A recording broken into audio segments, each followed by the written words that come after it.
ভারতের অপপ্রচারের বিরুদ্ধে আলেমদের সোচ্চার হওয়ার আহ্বান জানিয়েছেন জাতীয় নাগরিক পার্টি দক্ষিণাঞ্চলের মুখ্য সংগঠক হাসনাত আবদুল্লাহ। এটি না হলে সব অর্জন বিফলে যাবে বলেও মন্তব্য করেন তিনি। বিকেলে রাজধানীর ধানমন্ডির একটি রেস্টুরেন্টে জাতীয় ঐক্যে আলেমদের ভূমিকা শীর্ষক আলোচনা সভায় এসব কথা বলেন হাসনাত। ইসলাম পরিপন্থী কাজের বিরুদ্ধে আলেম ওলামাদের সোচ্চার থাকতে হবে। হাসনাত আবদুল্লাহ বলেন, বিদেশে নানা ধরনের অপপ্রচার চালানো হচ্ছে, সেসবের বিরুদ্ধে সবাইকে সতর্ক ও সোচ্চার থাকতে হবে।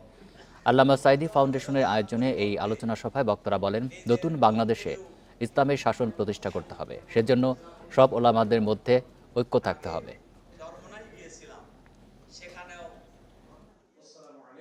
আমরা দেখতে পাচ্ছি যে ভারতীয় ষড়যন্ত্র এখনো পর্যন্ত অব্যাহত রয়েছে। সেটির বিরুদ্ধে যেন আমাদের সংগ্রাম অব্যাহত থাকে, নচেত আমাদের যে সংগ্রামটি, আমাদের প্রাথমিক অর্জনটি, এই অর্জনটিকে কিন্তু বিতর্কিত করার সবসময় চেষ্টা বা সবসময় অপচেষ্টাটি থাকবে। সেটির বিরুদ্ধে যেন সবসময় আলেম ওলামারা আমাদেরকে যেভাবে পথ দেখিয়েছে, আমরা সেই পথটাকে অনুকরণ করতে চাই এবং